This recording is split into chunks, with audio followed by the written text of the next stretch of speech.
Iran Israel युद्ध के भड़कते ही middle east ही नहीं बल्कि भारत के कई राज्यों में चिंता की लहर दौड़ गई है। खासकर बिहार, जहां हजारों लोग रोजगार के लिए खाड़ी देशों में रहते हैं। युद्ध की आग इतनी तेजी से फैली कि ईरान और इजराइल के बीच शुरू हुई हवाई हमलों और मिसाइल हमलों का सीधा असर अब सऊदी अरब, कतर, कुवैत और यूएई जैसे देशों में रह रहे हजारों बिहारी नागरिकों पर पड़ रहा है। युद्ध की वजह से फ्लाइट्स रद्द, एयरपोर्ट बंद और एयर स्पेस सील कर दिए गए हैं। नतीजा ये है कि लोग वतन लौटने की तैयारी में थे, वो अब वहीं फंस चुके हैं। उधर बिहार में पटना से लेकर अररिया, मधुबनी, पूर्णिया और सहरसा तक परिजनों की नींद उड़ चुकी है। फोन लगातार बज रहे हैं और कॉल पर सिर्फ एक ही सवाल, ठीक हो ना? हालात कैसे? घर कब आओगे? दरअसल अमेरिका और इजराइल द्वारा ईरान पर किए गए हमलों के बाद पूरा पश्चिम एशिया हाई अलर्ट पर चला गया। इसके जवाब में ईरान की ओर से भी जवाबी कार्रवाई की आशंका ने हालात को और तनावपूर्ण बना दिया। युद्ध के इस माहौल में सऊदी अरब, कुवैत, कतर और संयुक्त अरब अमीरात में काम करने वाले बिहार के हजारों मजदूर, इंजीनियर और टेक्नीशियन सहमे हुए हैं। हालांकि राहत की बात यह है कि फिलहाल ज्यादातर लोग सुरक्षित इलाकों में हैं, लेकिन घर वापसी पर अनिश्चितता के बादल मंडरा रहे हैं। कतर की राजधानी दोहा से अररिया के रहने वाले विनय मिश्रा, धीरेन्द्र चौधरी और मधुबनी के नीरज चौधरी ने अपने हालात साझा की। उनका कहना है कि हवाई अलर्ट के बाद उन्हें घरों में रहने की सलाह दी गई। वो सुरक्षित हैं, लेकिन बाहर निकलने पर पाबंदियां हैं और हर वक्त सायरन और अलर्ट का डर बना हुआ है।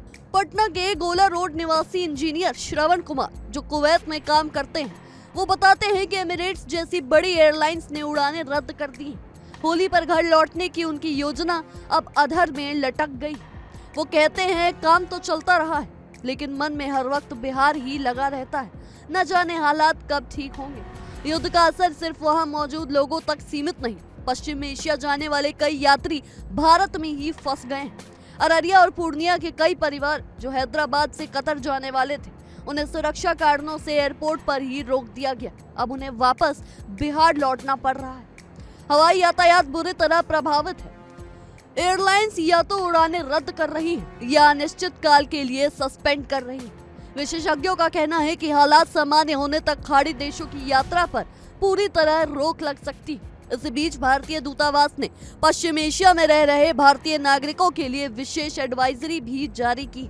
दूतावास ने कहा कि सभी भारतीय नागरिक सतर्क रहें, भीड़भाड़ वाले इलाके से दूर रहें और स्थानीय प्रशासन के निर्देशों का पालन करें। दूतावास लगातार हालात पर नजर बनाए हुए है और जरूरत पड़ने पर आगे की कार्रवाई की जाएगी। बिहार उन राज्यों में शामिल है जहां सबसे ज्यादा लोग खाड़ी और एशियाई देशों में काम करने जाते हैं। इनमें प्रमुख रूप से Saudi Arab, UAE, Qatar, Oman, Bahrain, Kuwait, Malaysia, Jordan, Iraq और ईरान शामिल है। इन देशों में निर्माण कार्य, तेल कंपनियों, होटल इंडस्ट्री और टेक्निकल सेक्टर में बिहार के लाखों लोग काम कर रहे हैं।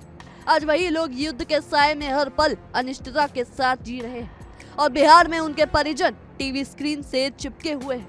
हर ब्रेकिंग न्यूज पर दिल की धड़कन तेज हो जाती है। सबकी जुबान पर एक ही सवाल है, क्या हमारे लोग सुरक्षित लौट पाएंगे?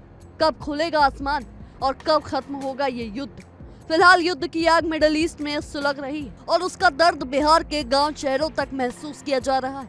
हम हालात पर लगातार नजर बनाए हुए हैं। हर नए अपडेट के साथ आपको जानकारी देते रहेंगे। फिलहाल के लिए इस रिपोर्ट में इतना ही। देश दुनिया की तमाम खबरों के लिए देखते रहिए इंडिया डेली। देखिए इंडिया डेली 24/7 अब आपके स्मार्ट टीवी पर। इंडिया डेली मौजूद है सभी डिजिटल प्लेटफॉर्म पर लाइव और लगातार। इंडिया डेली 24/7 हर दिन राष्ट्र को समर्पित।